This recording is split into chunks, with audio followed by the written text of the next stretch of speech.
ቢስቁ ማርያም የደብረ ሕይወት ቢስቁ ቅድስት ማርያም የዋሻ ውስጥ ገዳም ከወረዳው ዋና ከተማ ጽስቀ በ39 ኪሎ ሜትር ርቀት ላይ በአደን ዲንቅ ቀበሌ ውስጥ ትገኛለች። ገዳሟ በንጉሥ አምደ ጽዮን 14ኛው መቶ ክፍለ ዘመን በባህታዊ አባ ረድአ ክርስቶስ እንደተመሰረተች ይነገራል። ንጉሥ አምደ ጽዮን ከሸዋ በረከት ለማግኘት ወደ አክሱም ሄደው ሲመለሱ ነበር ጽላተ ማርያምን ይዘው የተመለሱት።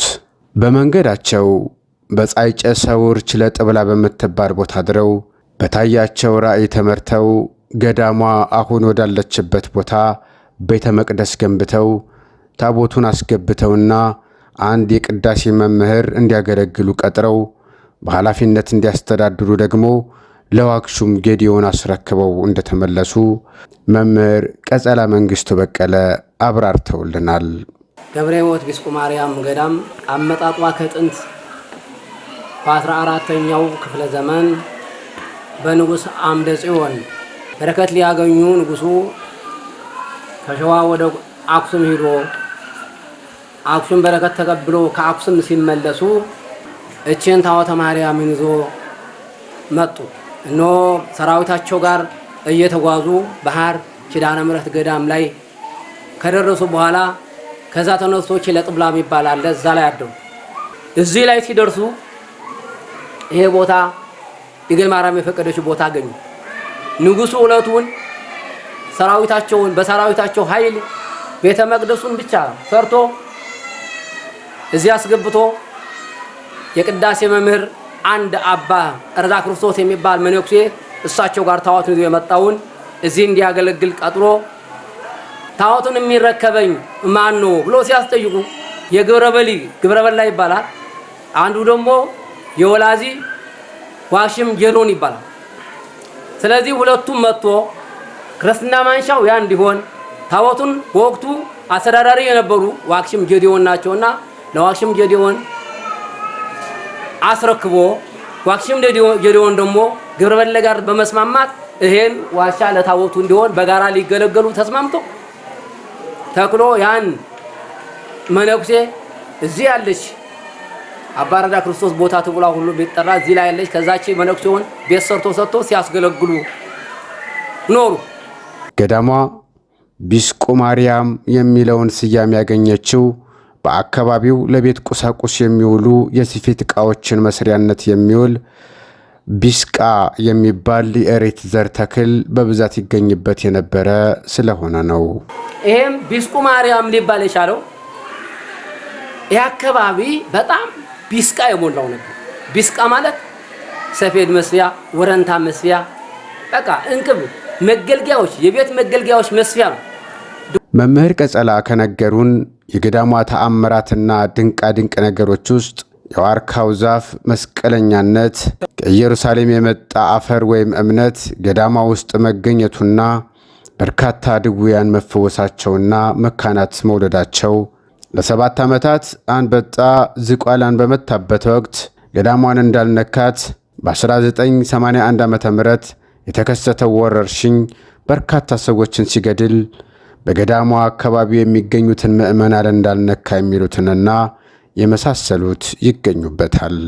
ይሄ የምታየው ዋርካ የሚባሉ ትልቁ ዛፍ ትምህርተ መስቀል ነው።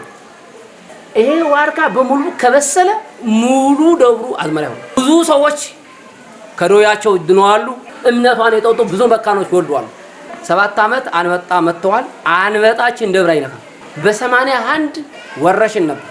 በወቅቱ ሰው ሰርግም ሄዶ ከበረዋልም ሄዶ እዛው ነው የሚቀረው።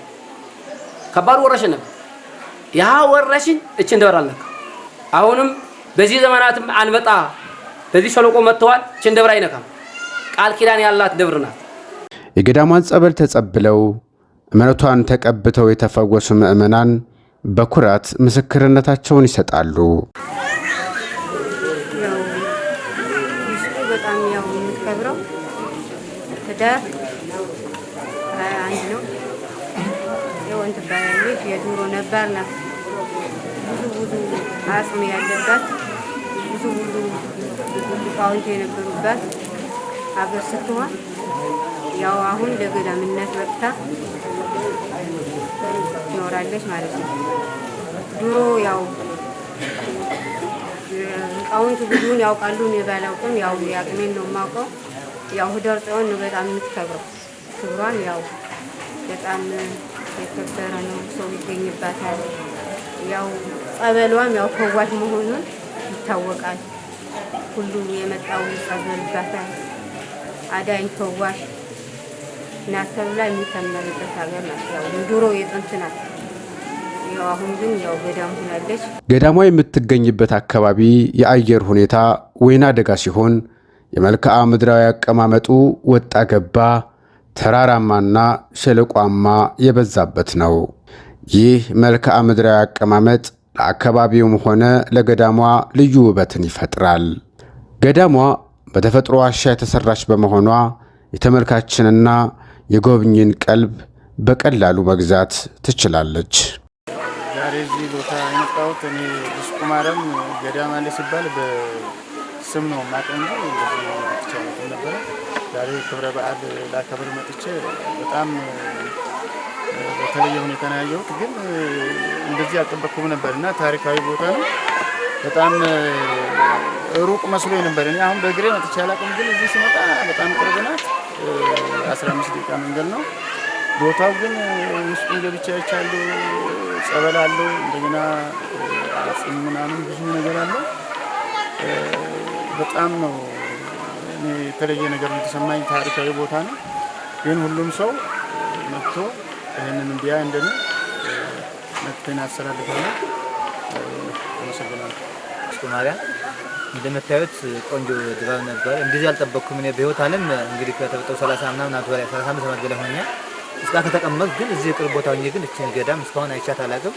በመጀመሪያ ጊዜ ነው ዛሬ የመጣሁትና እንግዲህ ይሄን አጋጣሚ በመጠቀምና ይሄን በማግኘት በጣም ደስ ብሎኛል።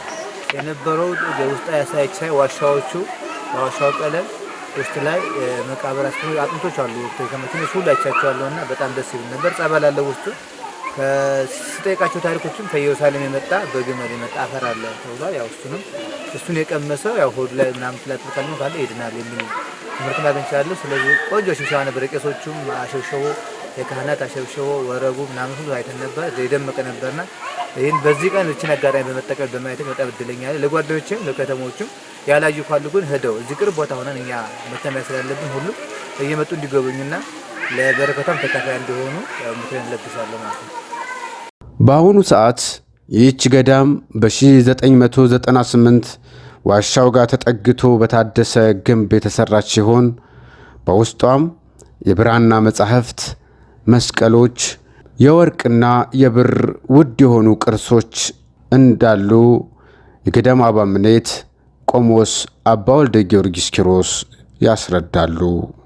በ14ኛው ዘመን የተመሰረተ በእናባ አባ ክርስቶስና የተመሰረተችው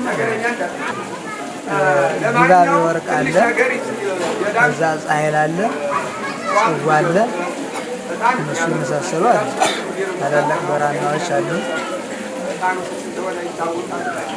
ገዳሟ ከተመሰረተችበት ዘመን ጀምሮ በደብርነት የቆየች ሲሆን ከ2013 ዓ.ም በኋላ ገዳም መሆኗን ቆሞስ አባ ጊዮርጊስ ነግረውናል። በ2013 ማለት ነው። በአሁኑ ወቅት የመንገዱ አስቸጋሪነት፣ በአካባቢው ውሃ አለመገኘት፣ በክረምት በሚከሰት ጎርፍ የሚወድሙ በርካታ ብራና መጻሕፍትና ቅርሶች የገዳሟ ፈተና ሆነዋል። ገዳሟን ለጎብኚዎች ምቹ ለማድረግና መሰረተ ልማቶችን ለማሰራት ጥረት በማድረግ ላይ መሆናቸውን ደግሞ የዝቋላ ወረዳ ባህልና ቱሪዝም ጽሕፈት ቤት ኃላፊ አቶ ካሳ ባለፈ ነግረውናል። እንደ ዝቋላ ወረዳ ካሉን ቋሚ ቅርሶችና መስህብ ሀብቶች በ04 አደንዲ ቀበሌ የሚገኘው ቢስቁ ማርያም የዋሻ ውስጥ ቤተክርስቲያን አንዱ ቅርሳችን ነው። ይህ ቅርስ እንግዲህ ከ14ኛው መቶ ክፍለ ዘመን ጀምሮ በርካታ ታሪኮችን የያዘ ጥንታዊ የዋሻ ውስጥ ቤተክርስቲያን ነው ማለት ነው። በቤተክርስቲያኑ እንግዲህ ቅዱሳን አጽም አለ። የታመሙትን መፈወስ የሚችል ድንቅ የሆነ ተአምረኛ የሆነ ጸበል አለው። ከብራና ጽሁፎች አሁን እንግዲህ አካባቢው በተፈጥሮ አደጋ ከዚህ በፊት ተጎድቶ የተወሰኑ ወደ 20 የሚጠጉ ብራና ጽሁፎች በጎርፍ ምክንያት የተጎዳበት ቢሆንም ለምሳሌ የውሃ እጥረት አለ። እዚህ ገዳም ላይ ለመገልገል ወይም ደግሞ ገዳሙን ለመጎብኘት ከሌላ አካባቢ ከሩቅ አካባቢ ለሚመጣ አመችነት ያለው መንገድ የለም። የመሰረተ ልማት ጉድለቶች አሉ። እንደ ባህል ቱሪዝም እንግዲህ እነዚህን መሰረተ ልማት ጉድለቶችን እንደ ተቋም እናከናውነው ባይሆንም ለሚያከናውኑ ተቋማት እየጠየቅን ያለንበት ሁኔታ ነው ያለው። ያው ዛሬም ነገም ጥያቄውን እያስቀጠልን ቢያንስ እስከ አፋፉ ድረስ እንኳን የመንገድ ስራ መሰራት ቢችል ገዳሙ ለጎብኚዎች ወይም ደግሞ በረከቱን ለሚካፈሉ ማህበረሰቦች አመችነት እንዲኖረው ማድረግ ይቻላል ተብሎ ይታሰባል። እኛ እንደ ባህል ቱሪዝም ይሄንን አበክረን ጥያቄውን ይዘን እየሰራን ያለንበት ሁኔታ ነው ያለው። ገዳሙ ወደ ኋላ እንዳይመለስ የተሻለ ስራ እንዲኖረውና ጥሩ አባቶች ቢያንስ እዚህ ላይ ያሉ መነኮሳት ለኛ በረከትን የሚያደርሱ መነኮሳት ናቸው ብለን እናስባለንና እነዚህ መነኮሳቶች ደግሞ እንዲኖሩና ግልጋሎቱን በአግባቡ መስጠት እንዲችሉ ገዳሙ ተገቢውን አገልግሎት መስጠት እንዲችል ቢያንስ የሚያስፈልጋቸውን ግብዓቶች ማሟላት ከኛም ይጠበቃል። ከሌሎች አስፈላጊ ተቋማት ወይም ደግሞ ሌሎች የሚመለከታቸው ተቋማት ላይ አስፈላጊውን ተግባር እንዲያከናውኑ ማድረግ ይጠበቃል ብለን እናስባለን። ሁሉም የሚመለከተው አካል መንግስት፣ የቀበሌው ማህበረሰብ፣ በሌላ አካባቢ የሚኖሩ ምዕመናንና ጎብኚዎች የሚችሉትን ነገር በማድረግ ይችን ጥንታዊት ገዳም ከገጠማት ፈተና እንዲታደጓት በማለት ፕሮግራማችንን እናጠናቅቃለን።